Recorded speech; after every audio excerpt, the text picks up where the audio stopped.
Doctor बीना चतुर्वेदी की आवाज़ में उनके कहानी संग्रह माँ से सुनिए कहानी माँ।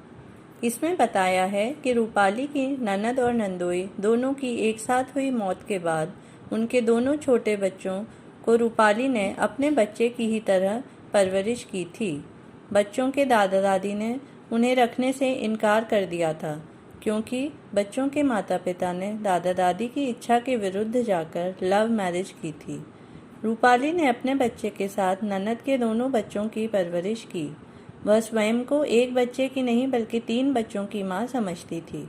उसने दोनों बच्चों की बात को मानते हुए कहा था कि वह उनकी मामी नहीं बल्कि माँ है। सुनिए कहानी माँ। सावन का महीना था। 2 दिनों से लगातार वर्षा हो रही थी और थमने का नाम नहीं ले रही थी। इससे आमजन को दिन प्रतिदिन के कार्य में बेहद परेशानियां हो रही थीं। बच्चों को सुबह सुबह स्कूल जाने में सबसे अधिक परेशानियां हो रही थीं। रूपाली को वर्षा का मौसम बहुत प्रिय था। वह बालकनी में बैठी बाहर का नज़ारा देख रही थी। सभी पेड़ पौधे झूम झूम कर अपनी प्रसन्नता व्यक्त कर रहे थे। सड़क के उस पार नीम और पीपल के वृक्षों को देखकर ऐसा लग रहा था मानो दोनों एक दूसरे को गले लगाने के लिए बेचैन हो रहे थे। वर्षा में नहाकर सभी पेड़ पौधों का रूप सौंदर्य निखर गया था। धूल मिट्टी धुलकर साफ हो गई थी। नीम के पेड़ पर लगी निवोरी के पीले हरे गुच्छे नीम के वृक्ष के सौंदर्य में 4 चांद लगा रहे थे। सुबह 4 बजे रूपाली के पति राजीव टूर पर चले गए थे।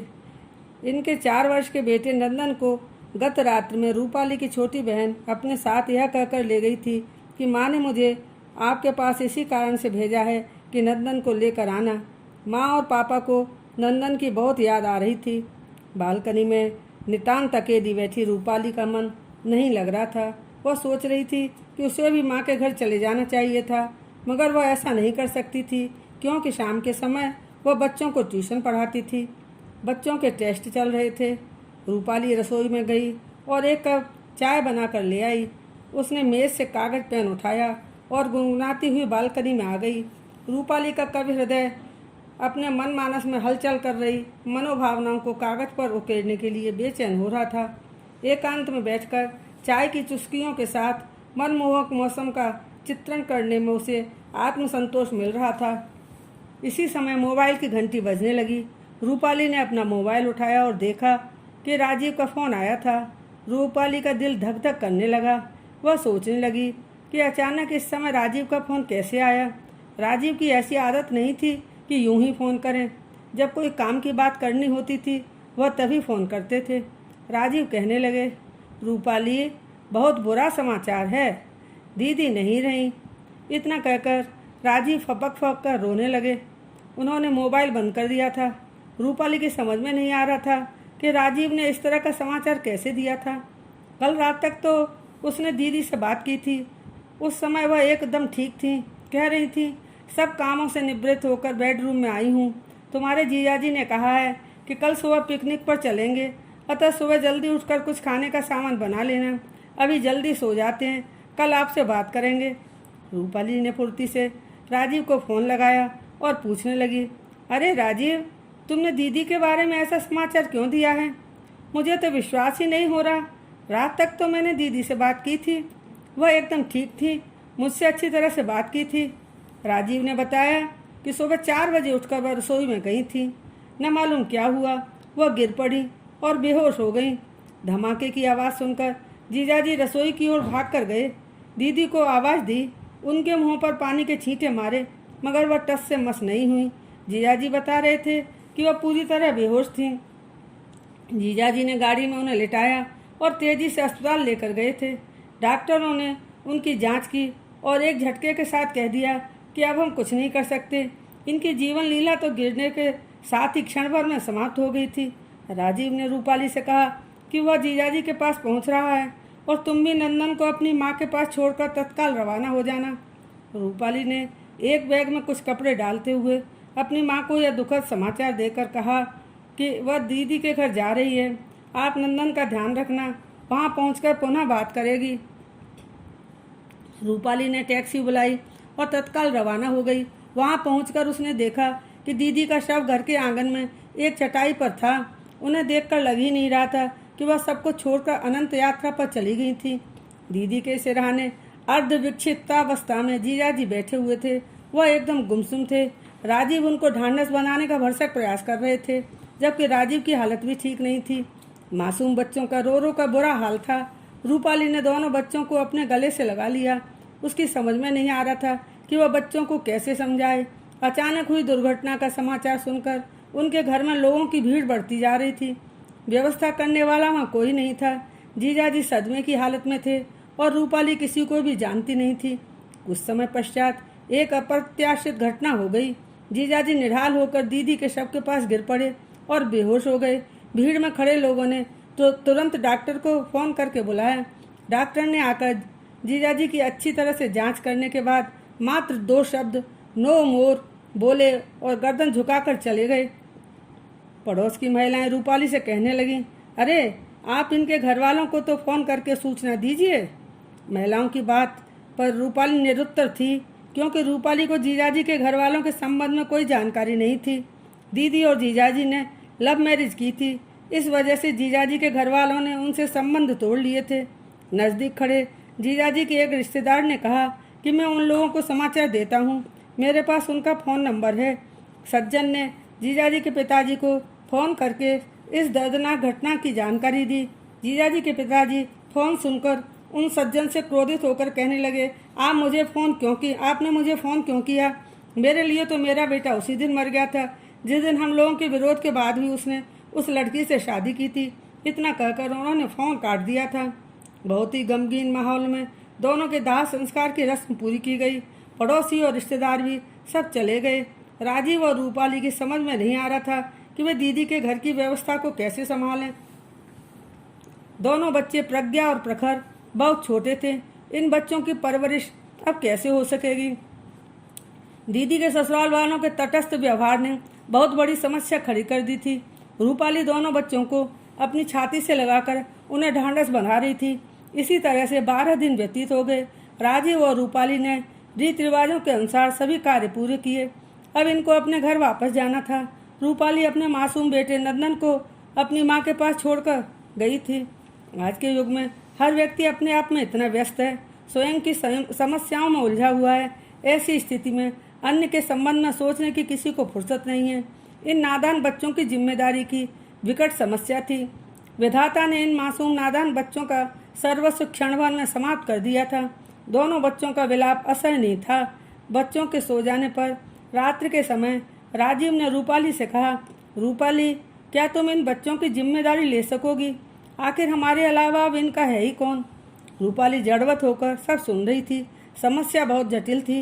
वह मन ही मन स्वयं से प्रश्न कर रही थी कि क्या वह इन दोनों मासूम बच्चों की परवरिश ईमानदारी से कर सकेगी। अभी तक वह अपनी गृहस्थी की गाड़ी सुकून से चला रही थी।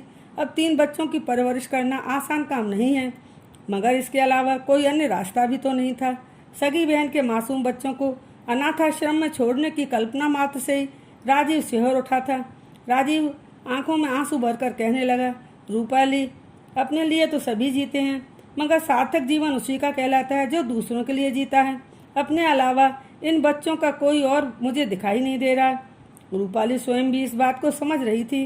नृत्योपरांत के सभी क्रियाकलापों को पूर्ण करके दीदी के घर को ताला लगाकर दोनों बच्चों को अपने साथ लेकर राजीव और रूपाली दुखी मन से अपने घर आ गए। रूपाली दोनों बच्चों का बहुत ध्यान रखती थी। समय का पहिया घूम रहा था। दोनों बच्चे अपनी मासूमियत से बेखबर अपनी उम्र से पहले ही बड़े हो रहे थे। घर बाहर सभी जगह लोग राजीव और रूपाली के प्रशंसा करते, मगर कभी कभी रूपाली का मन अपने स्वार्थ के लिए विचलित होने लगता था। उसे अपने इकलौते बेटे नंदन के साथ 2 बच्चों की परवरिश समान रूप से करनी पड़ रही थी। रूपाली की माँ, जो कि उसी शहर में रहती थी, उन्हें यह सब बर्दाश्त नहीं हो रहा था। एक दिन जब वह रूपाली के घर आई, तब रूपाली को समझाते हुए कहने लगी, रूपाली, तू अपने जीवन को इस तरह से कब तक दांव पर लगाती रहेगी? दामाद जी से साफ शब्दों में क्यों नहीं कह देती कि इस घर में या तो मैं रहूंगी या ये बच्चे? रूपाली मुंह खोकर अपनी माँ की बातें सुन रही थी। उसने इस संबंध में अपनी कोई प्रतिक्रिया व्यक्त नहीं की। तत्पश्चात वह क्रोधित होकर कहने लगी, तू एकदम मूर्ख है। अपने परिवार के संबंध में क्यों नहीं सोचती? कब तक इन बेगानों के लिए अपना सर्वस्व समर्पित करती रहेगी? अपनी जहर भरी अनर्गल बातों से रूपाली की माँ इनकी खुशहाल जिंदगी में कांटा चुभोकर चली गई थी। उनके जाने के बाद रूपाली का मानसिक संतुलन असामान्य होने लगा था। बड़ी मुश्किल से उसने अपने आप को संभाला था। रूपाली की माँ ने उसकी शादी एक इंजीनियर से यह सोचकर की थी कि शादी के बाद उनकी बेटी का जीवन बहुत ही शान शौकत के साथ व्यतीत होगा। जब तक उसकी माँ खोद खोद कर उससे राजीव की कमाई का हिसाब पूछती रहती थी। रूपाली के पिता बहुत ही ईमानदार और उसूलों के पक्के व्यक्ति थे। यही वजह थी कि उन्होंने अपने मनोनुकूल व्यक्ति राजीव के साथ रूपाली की शादी की थी। राजीव बहुत ही ईमानदार और अपने उसूलों के पक्के होनहार इंसान थे। रूपाली की माँ के अपने पति के साथ कभी अच्छे संबंध नहीं हो रहे थे। दोनों के स्वभाव में जमीन आसमान का अंतर था। इनकी जिंदगी की गाड़ी हिचकोले खाते हुए चलती रही। रूपाली की नस नस में अपने पिता की शिक्षा दीक्षा का पूरा प्रभाव था। रूपाली और राजीव दोनों समान स्वभाव के व्यक्ति थे। रूपाली के लिए अब मात्र नंदन ही उनका बेटा नहीं था, बल्कि वह स्वयं को तीनों बच्चों की माँ ही समझती थी। रूपाली की माँ ने उससे कहा कि उसे एक बच्चे का चांस और लेना चाहिए। उनका कहना था कि अपने बच्चे अपने ही होते हैं, उनसे खून का रिश्ता होता है। रूपाली ने अपनी माँ को साफ शब्दों में कह दिया, माँ अब मैं 3 बच्चों की माँ हूँ, मुझे बच्चों की फौज नहीं तैयार करनी। मैं अपने तीनों बच्चों के साथ बहुत खुश हूँ। अब आप आगे से इस तरह की बातें मुझसे नहीं करें, इसमें मेरी और आपकी दोनों की भलाई होगी। प्रज्ञा और प्रखर धीरे धीरे बड़े हो रहे थे। दोनों बच्चे अपनी उम्र से अधिक समझदार थे। प्रज्ञा अपनी पढ़ाई के साथ साथ घर के काम में रूपाली की मदद करने लगी थी। एक दिन उसने रूपाली से कहा, मामी अब आप ट्यूशन करना छोड़ दीजिए। जो बच्चे आपके पास पढ़ने आते हैं उनको अब मैं पढ़ाया करूँगी। प्रज्ञा की बात सुनकर रूपाली ने कहा, अरे बेटा तुम ऐसा क्यों कह रही हो, जैसा चल रहा है चलने दो। रूपाली का कहना था कि ऐसा करने पर समाज के लोग, नाते रिश्तेदार न मालूम क्या क्या कहने लगेंगे। आज तक जो लोग मेरी सराहना करते हुए थकते नहीं हैं, उन्हीं लोगों के द्वारा मुझे आलोचना का शिकार होना पड़ेगा। यह कहकर रूपाली ने साफ शब्दों में प्रज्ञा से इनकार कर दिया। उसी समय राजीव आ गए और कहने लगे कि समाज के डर से तुम ऐसा कैसे सोच सकती हो। हमें किसी से डर कर नहीं जीना है। हम अपने कर्तव्यों को ईमानदारी के साथ पूरा कर रहे हैं। प्रज्ञा की ओर से मुखातिब होकर राजीव कहने लगे, बेटी प्रज्ञा आज शाम से ही तुम बच्चों को ट्यूशन पढ़ाओगी। रूपाली के पास घर के काम काफ़ी हैं। रूपाली कहने लगी, सुनिए प्रज्ञा, घर के कामों में भी तो मेरी सहायता करती है, शायद उसको आपको ये बात मालूम नहीं है। राजीव कहने लगे, ठीक है, सब बच्चों को समान रूप से घर के सभी कामों में हाथ बटाना चाहिए। एक शाम अजीब घटना हुई। प्रज्ञा और प्रखर दोनों बच्चे हाथ जोड़कर रूपाली के समक्ष खड़े हो गए। रूपाली ने पूछा, अरे तुम दोनों क्यों खड़े हो, कुछ बताओगे कि नहीं? दोनों एक स्वर में कहने लगे, मामी हम दोनों आपसे एक अनुमति मांगने आए हैं, क्या आप हमारी मांग को स्वीकार करेंगे? रूपाली की समझ में कुछ भी नहीं आ रहा था। उसने मुस्कुराते हुए कहा, हाँ हाँ, पहले मुझे बताओ कि तुम्हारी मांग क्या है। बच्चों ने कहा, आज से हम आपको मामी नहीं बल्कि माँ कह सकते हैं क्या? इतना सुनते ही रूपाली ने दोनों बच्चों को अपनी छाती से लगा लिया। उसकी आंखों से झरझर आंसू बहने लगे। बच्चे पूछने लगे, मामी आप रो क्यों रही हैं? यदि आप नहीं चाहेंगे कि हम माँ कहें तो नहीं कहेंगे, प्लीज चुप हो जाइए। ऐसा कहते हुए दोनों बच्चे मामी के आंसू पोंछने लगे। एक पल रुककर रूपाली कहने लगी, हाँ बच्चों, तुमने सही कहा, मैं तुम्हारी मामी नहीं बल्कि माँ ही तो हूँ।